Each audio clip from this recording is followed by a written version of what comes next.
Hey my loves, welcome back to our channel. We are here with another one and we are talking about Married at First Sight.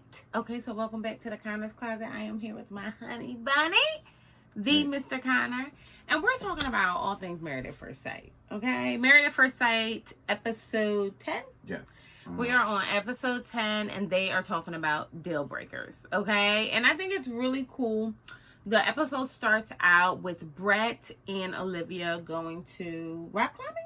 Yes. And I think that's such a cool activity, and I like how attentive. Do you think it's cool enough for you to do it with me? Are you asking me out on a date? Yes. You said you thought it was cool. So. I might have to make some room. I don't know. I mean, I kind of think it's like, it seems like a lot of effort. And I'm living a very sedentary cool or lifestyle. Not cool? Do you want to do it or not? Yeah, I would definitely do it. All right, well then you asking said. Me out. Okay, well. You said that you want to do it, so don't. Oh my God, whatever. When you show up to a wall, remember this moment, because I can play the tape back. Right? Exactly. So, they're out there, and they're doing super cute things with each other. And I kind of thought it was really cool to see them play off one another. Yeah. And it was good to see that Olivia has a very competitive spirit. Yeah. So I thought she was going to try to like show Brett up a little bit. So, but I think that she was going to try. But I think when he started like giving her affirmations, like, "Oh my God, you're doing so good. You're doing." She said it helped her. Yeah. Yeah. She like switched it up on him, but I do think she was going to come for him like in the beginning, like I can do this better. She likes to. She's active. She's an active person, and that's what she was saying when they had the conversation a couple episodes ago, and she said, I want to go places, I want to do things, I'm an active person, and that's when they had the conflict, because he was like, well, I ain't really down for all that. I can't with him, but like I like this episode because you got to see different sets of the couples interact, and they're like kind of sharing where they're at in their relationship, and I thought that was really cool. So we go into them having a date. I'm just like running right on through this, okay? They show up at a date with it's Bennett and Amelia, and Miles and Karen. Yeah. Which I didn't know how that was going to go, because not that Bennett and Amelia might not be Miles and Karen kind of people. Does that make sense? Miles is Bennett and Amelia kind of people. Karen is not. I don't know who Karen belonged to. I don't know what tribe she belonged to, but I'm going to say this. Our girl, y'all, she finding her legs and she walking on around, okay? It's taking a lot, though. So they're there and they're having, before we even get there, they have a conversation, Miles and Karen, about Karen feeling like Miles was being a little bit too assertive. And the word she used was it made her feel unsafe. It made her feel unsafe. This is going back to when he was scheduling the intimacy on the refrigerator as a joke. And it was a joke. Like, let's be clear. But it was also him trying to be assertive. Trying to be assertive, trying to initiate this progress into intimacy, which they have yet to take, and which he is saying, which Pastor Cal told him to do. He said to advocate for yourself, speak up about the things you need. And so that was his attempt to do so, which he did ever so eloquently compared to the rest of the world and Twitter. Women, did they say they didn't like how he did it? No. I'm saying I'm saying everybody else saw him as doing this as respectfully and easing into it and doing it eloquently. Except for Karen. Karen was literally the only person on earth that thought it was barbaric, it was aggressive, and it was borderlining the Me Too movement. Like, it was on some, like, you're about to be a predator, I feel unsafe, to the point where she left the house and didn't come back. Which we didn't know until he dropped that nugget to Woody, which is a big violation on her part. And on any spouse part. You leave your house for a day, you married, you with your boyfriend, that is a problem. You have a problem. You are emotionally abusive. That's abandoning your spouse and getting them used to this kind of behavior so that you can enact whatever temper tantrum that you want because you didn't get your way in a conversation. You're an adult. People speak. People say what they need to say without having to leave and out having to do all that fuck shit. That is so whack. Like, it's so whack. Can we talk about the fact that they had a whole conversation about it and it never came up? It never. So this speaks to Miles being this people pleaser, just trying to go along and get along. And this is also what Pastor Cal was telling him not to. Because it was evident when he was talking to Woody that it bothered him. He brought a lot of things up to Woody that he didn't bring up to his wife, which is a problem. Like, you should be on his part. You should be bringing these things up if they are issues for you when you are sitting down in a place to communicate, and this is the subject on the table. You have to bring these up. He did not. He completely backpedaled and was like, "I'm sorry, this won't happen again." But that speaks to how comfortable he feels, not necessarily being himself, but speaking. Because I believe he's being himself. But I don't necessarily believe that he's always showing up and being honest and truthful about because he's feelings. Walking on eggshells.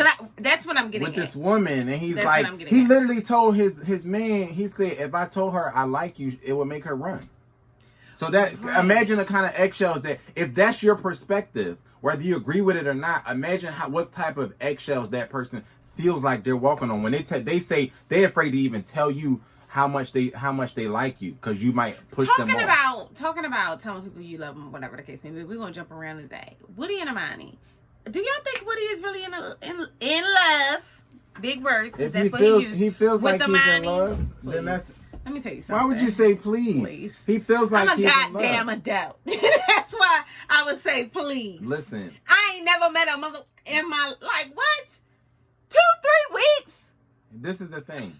This is the thing. He feels like he is falling. Stop. He feels like he's fallen in love, and he's never been in this situation before. Get your ass up. Get your ass up. He's never been in a situation where he takes the relationship as serious as he's taken this one. Obviously, all of his friends have admitted this and confirmed this.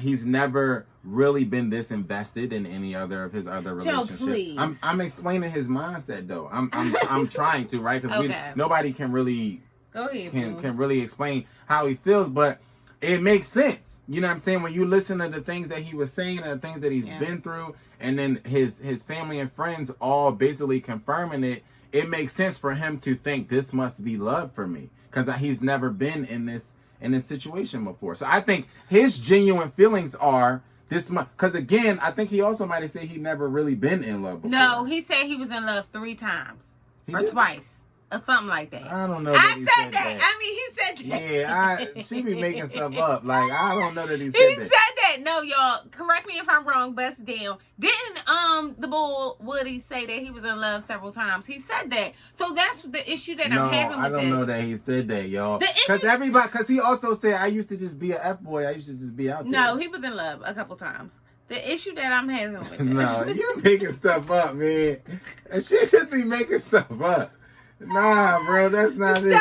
Stop. Nah. The issue that I'm having with this is that, bro, like, do I think that you really do love? I think that you love your wife. Like, let's be clear. I do think that you can love somebody in that span of time. Like, don't get ejected. You can grow feelings to the point where you're like, you know what? I love this person.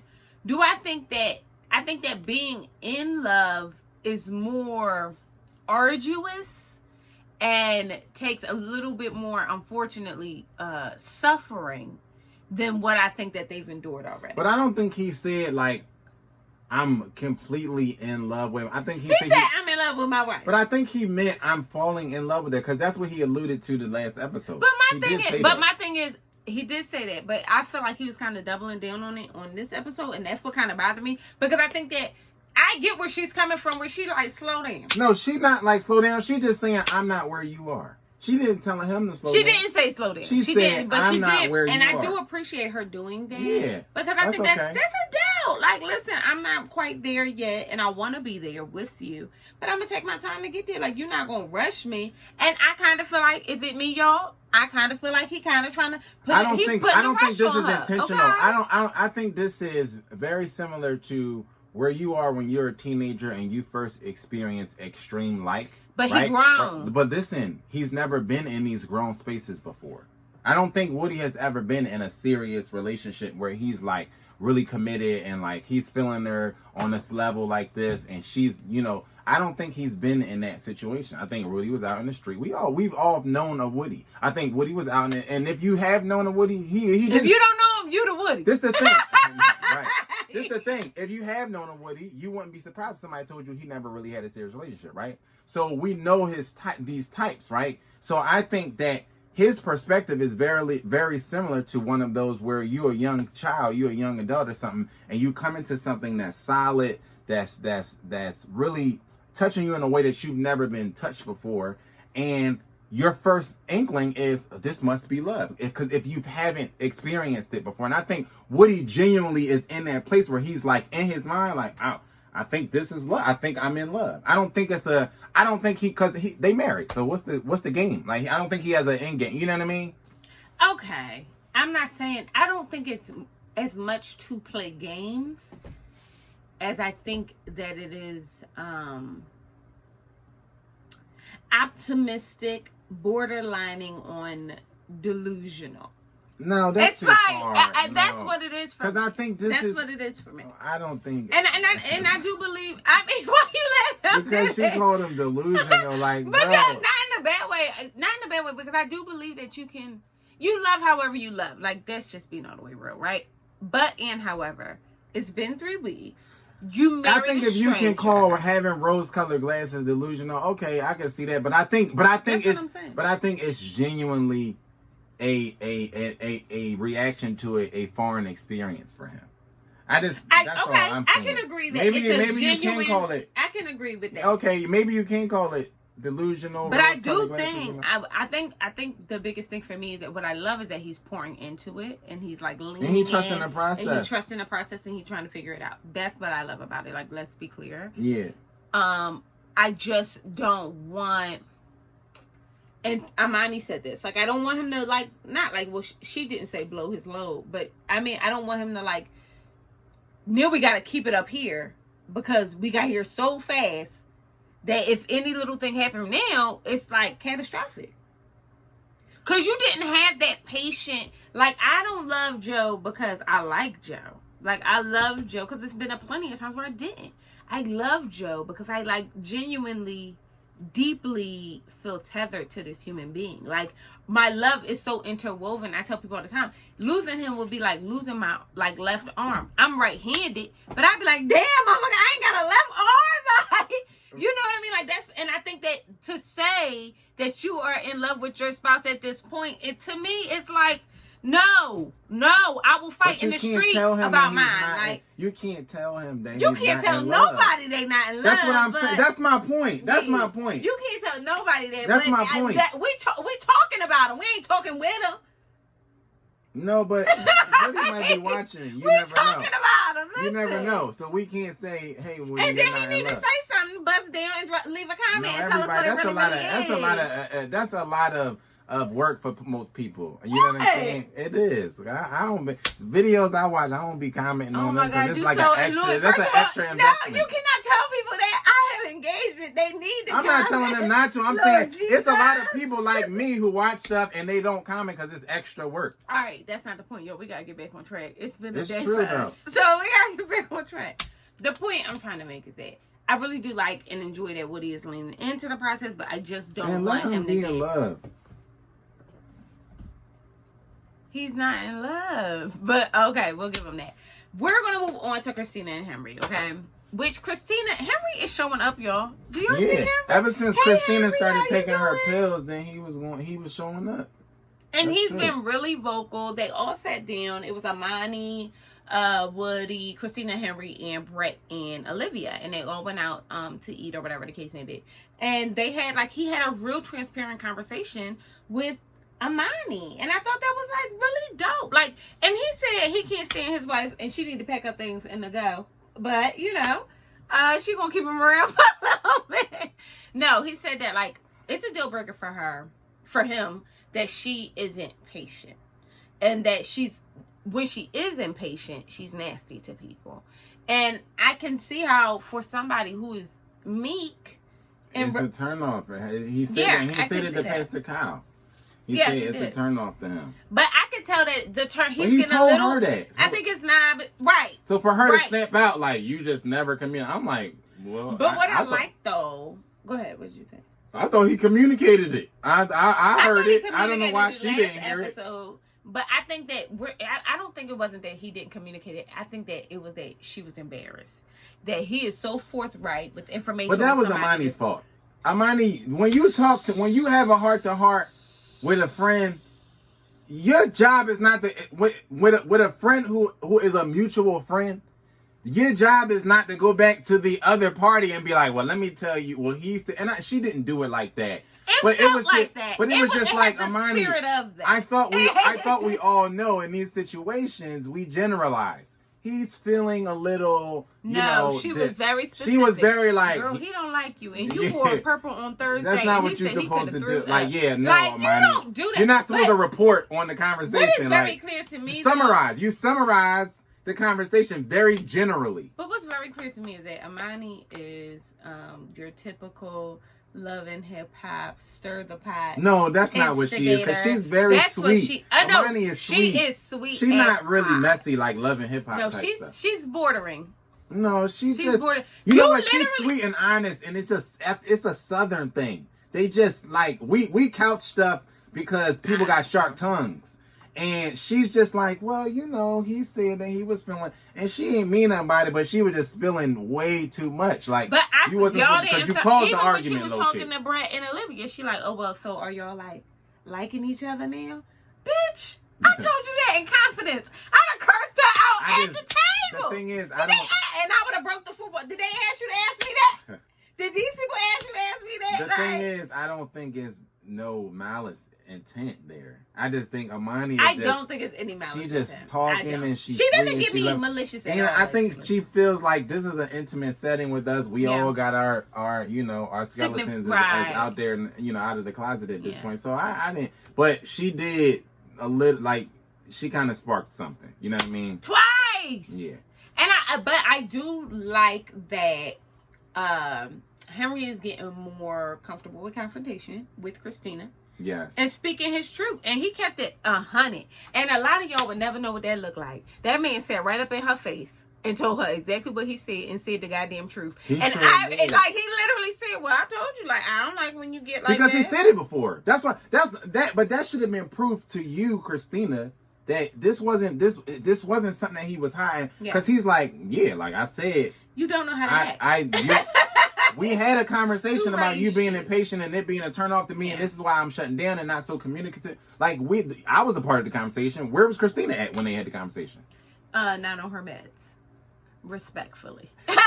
and I think she got away from it a little bit in this episode, but then she got back on track.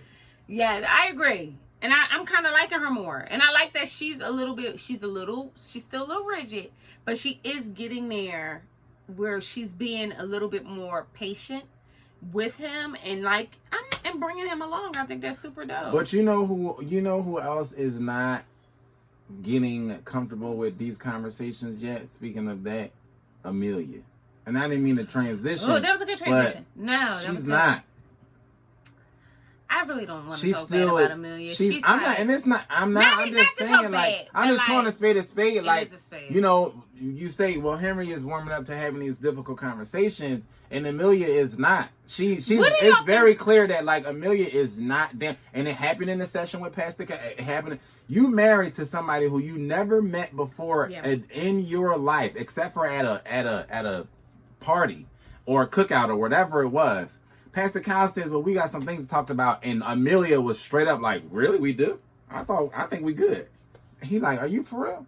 But that's how if you paid attention to Amelia, she's tried to sidestep all serious conversation. And if you watch Bennett, it's a little frustrating to him. Because he's like, Bro, we got to talk about this. But I think that he suffered from the same thing that she suffers from. Where you put people on this pedestal and you don't hold them accountable for certain actions or things that they do because you're like so enamored by them. And it's like what he's worried about. I think Amelia is just super anti-confrontation. I think she's super non-confrontational. I think that all is wrapped up in it. Like you can that's some of it too. Non-confrontational, you would have to think like, oh no, this person is so this so that. Like I would never. But I think sometimes it's just some people are just more apt to shy away from having the difficult conversations just to avoid them in hopes that they will just evaporate. Like some people are like that. And I think Amelia is just one of those people. And Amelia's great and nobody's perfect. We all got our flaws. And I just think that's a flaw of her. It's just a visible flaw of her. It's like the real conversations, the tough conversations. Amelia is not. She don't want to clean. She is not that part too. She don't want to clean. She don't want to, all she want to do is pick up the mail. Yeah. And answer the door in the middle of the night. Like, if you think you live in a house with me and you're going to be the one that answers the door in the middle of the night. Yeah, like what? I don't think he that empowered. But she... You know what I mean? Like, I don't think he's that, like...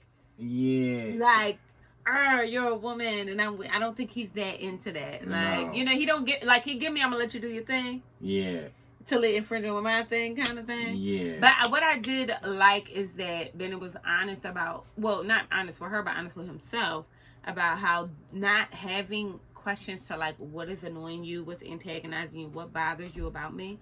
Not having answers to that is kind of a problem. Like, I don't know that I've ever asked that question, but I would expect, first of all, I have things in my mind that bothers me about me. So I know you got things that's what Bennett was saying. That's literally what he said. I can name 100 things that I'm annoyed about. He was like, me making this noise annoys me and everybody I know. It don't bother you? So how does this not bother you? And it was just an example to lead her into, like, be honest and be transparent about how you feel. Like, it's okay. Are we all just negative, yo? Are we all just these people who don't see the world? We just I think she's just real in this conversations. Space where... But I'm also big on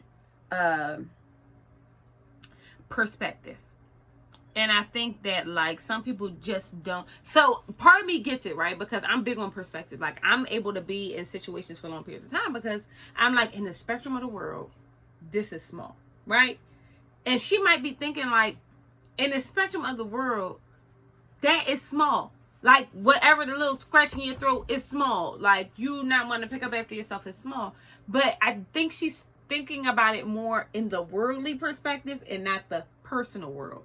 Like, because then there's, like, in the spectrum of Czar's world, that's annoying. So like, it makes sense to me coming from you because I know what it's based in, but I think you're transferring your own feelings onto another person because I think you're giving Amelia too much credit. Like, okay. I understand that that's how it plays out for you. Yeah. But for Amelia, I think she's shying away from confrontation. I think you're giving her a little too much grace. I might be. Because I think she's the evidence that we have so far has shown that she just is simply shying away from it. She does not like it. That's true. She doesn't. I just want her to get a little bit more rooted in the process. Yeah. And I mean that to say, like, she got to get her hands dirty. More, yes. Like, this is not the honey. Like, sis, you married is some stuff you got to talk about. Again, was very clear.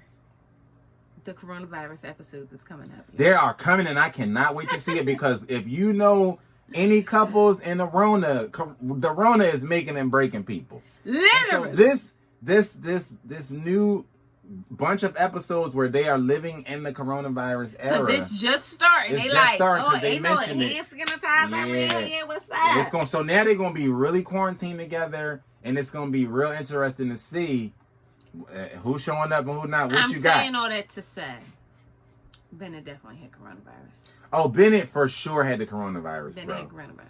For sure.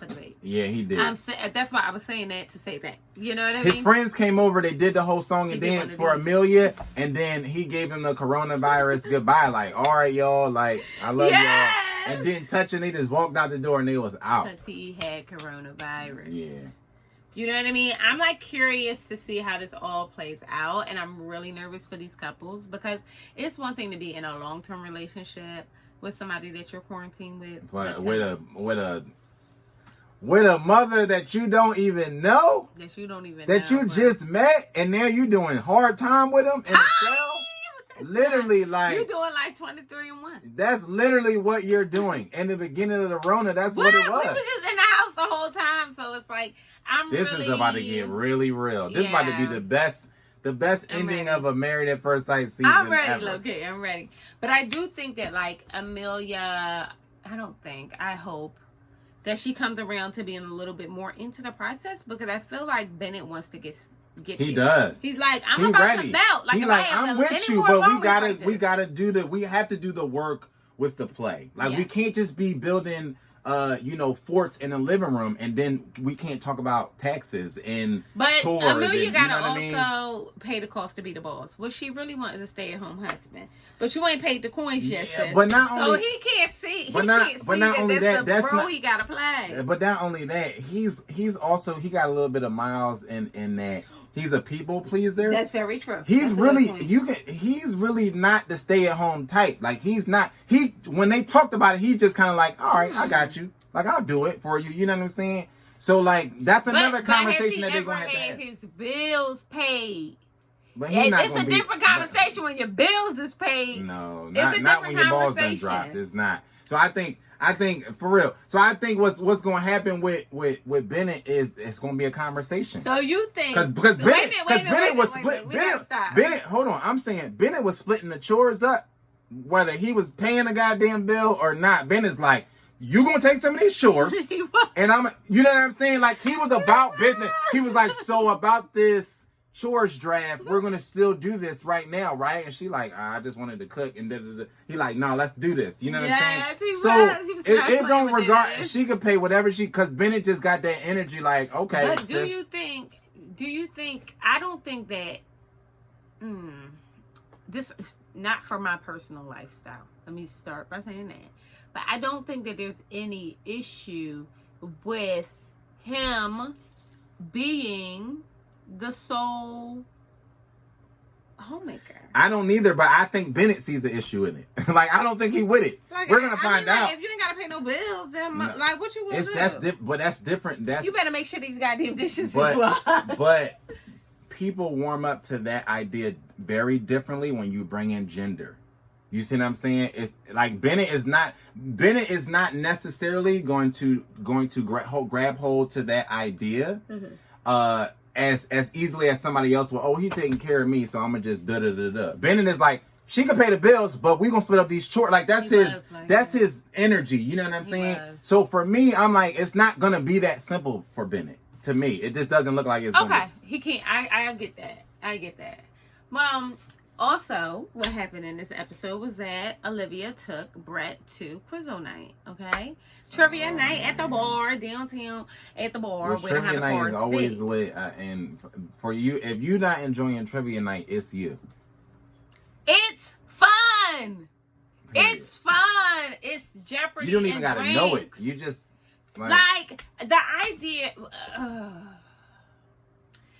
I don't know what it is about him that he is such a wet blanket.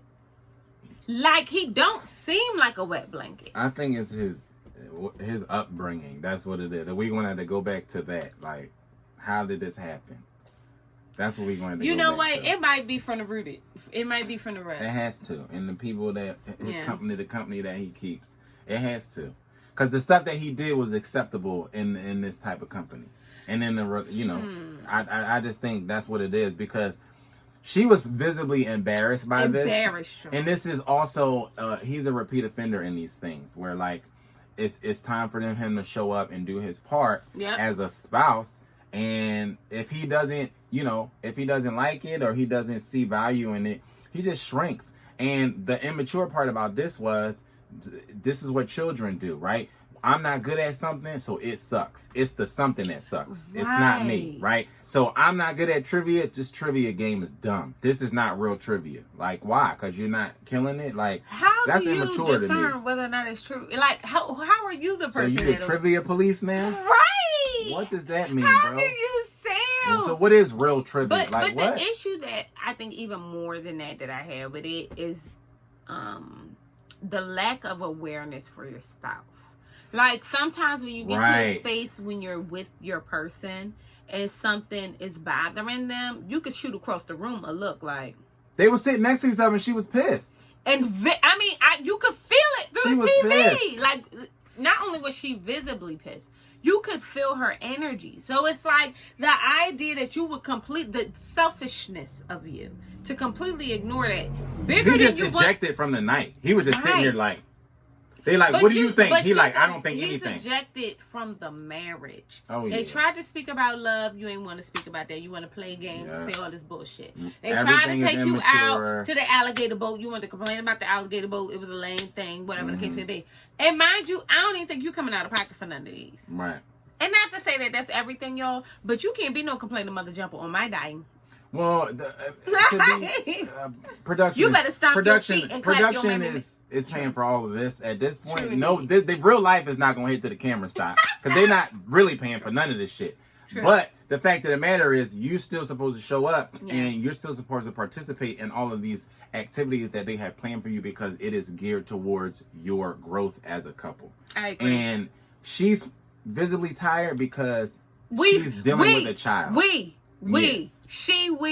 all of America and all in Australia, because they like Married at First Sight too. Yeah. We all tired, okay? Show up or like poop. Oh, never mind. I was going to say poo or get off the pot, but I hate. The term is shit or get off the pot. I know you got to say it or don't say it right. Yeah. But I just really don't. It sounds nastier when you say poo. It really did. I didn't like that. That's why I said ew.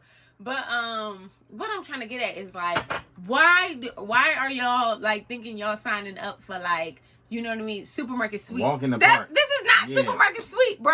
This is Married at First Sight. You have certain things that you have to do. You can't just like be here and think like, oh, your charm and your good looks is going to get you far. One, you're not that charming, and you for damn sure ain't that cute. Right. So it's like you gotta like you is one of them that got to show up. Right. But talking about people who being cute, but don't show up.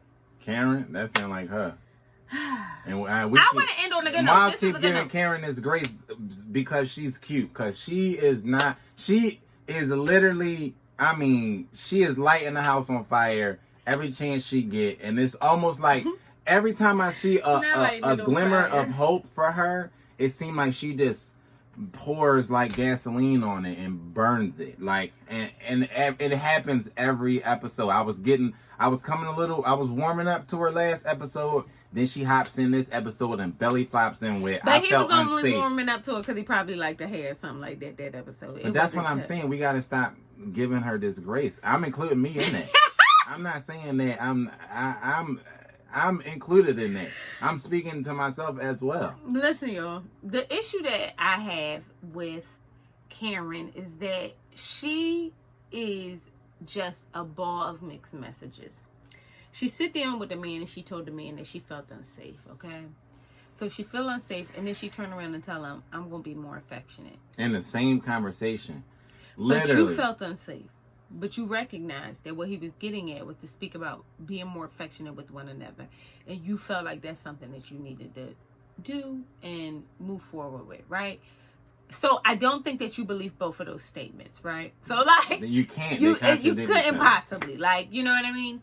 I just find her to be so confusing. And it's like, then she takes him to like this tantric specialist or like this massage therapist type situation or whatever. And it's like, sis, you rubbing all up on this man and you just told this man y'all ain't never going to touch nothing. What's clear to me, I'm saying all that to say, what's clear to me is that in the beginning of this, Karen was still messing with the bull. Somebody's watching this show that she did not want to watch. And because she said that I'm attracted to him. I want to, do things with him. That was the first time she had said that in episode 10. Yeah. Not that she know what the episodes is looking like. But let's say the first 3 weeks, she knew that mug was watching her being married, doing this. He probably everybody told me that you got married the other day. Like, damn, that's how you going to do me? Whatever. That's literally. She constantly, whenever she does, and speaking to my point of, I'm warming up and then she throws something on it. She constantly does stuff and then she backtracks. Like, okay, I like cuddling, but not cuddling with you or anybody human. I just like cuddling with pillows. You know what I mean? It's like, why was that even necessary to say to a man that you're married to? You're married to this man, like, sis. You live with him.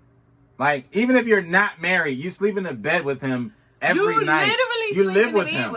So for you to have to couch it in like, well, I like cuddling him, but not really. Just like just as playing. If somebody going like forsake her to hell, that or was like weird. You know what weird. I mean? It be along with weird. It was childish.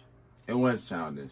Like, sis, you steady calling him a child. You is a like kid. Yeah. Like a toddler. Like, bro, like, get out of here with all that mess. Like, oh, well, we just kissed in the mouth, and then you want to talk about sex? Yes, bitch, because that's what come next. Either that, he gonna slap it on your head. Like, it's just like, you gotta be more but also, this is what he was told to do in counseling. It's literally. But this is what you told him. When they talked, and that part too, when they talked to Pastor Kyle, he told him in front of her, you need to advocate for yourself, right? So if you're feeling like a lack of intimacy, then it's your responsibility to speak up on that. That was his duty as a spouse, to do his part and speak about the thing that's bothering him. And that's literally what he did. And then he was called a predator for it. But we're proud of her. Because at the end of this episode, she did her thing. She was attentive. Speak for yourself as far as proud. Because I ain't lowering the bar for her. That can't. You think it's lowering the bar? I think this was a big deal. Okay.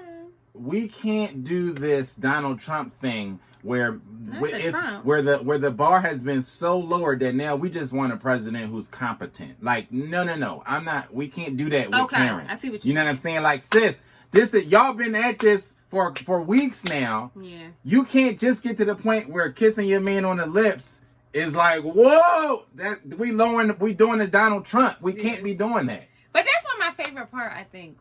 That was one of my favorite parts because she leaned in and I didn't think she was going to be as into it as she was.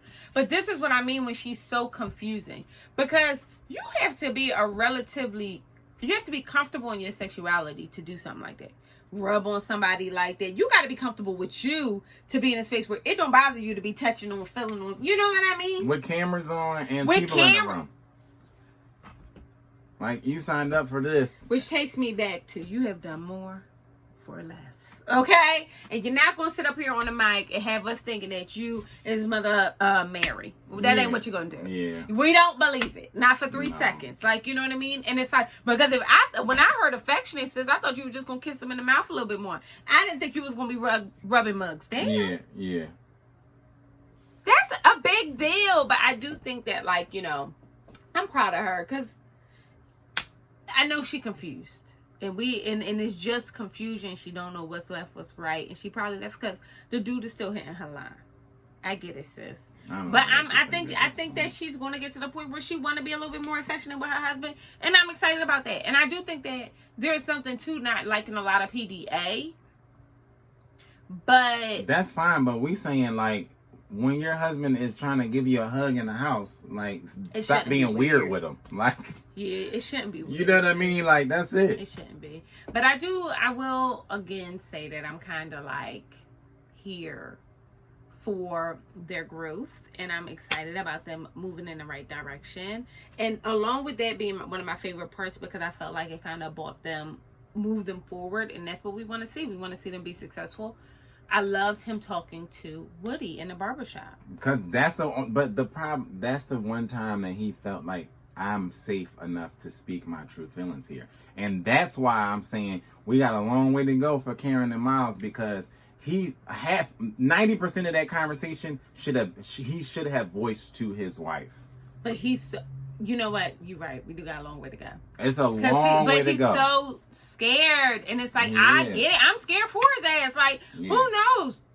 She might call the cops on him or something. Right. Like, you never know. Like, you know what I mean? You might leave in handcuffs. Like, we don't know what she going to do. Like, and I do appreciate how Woody asked him, like, how does that make you feel? Like, you know what I mean? Like, and him asking, like, well, what would you have done? Like, because I'm with Woody. I'm blowing mine up. Because Woody is like, what? Long. She did what? Where you at? Because you wrote on the board, on the little chalkboard, oh, we going to be intimate on this night. But for you not to come home, that is not okay.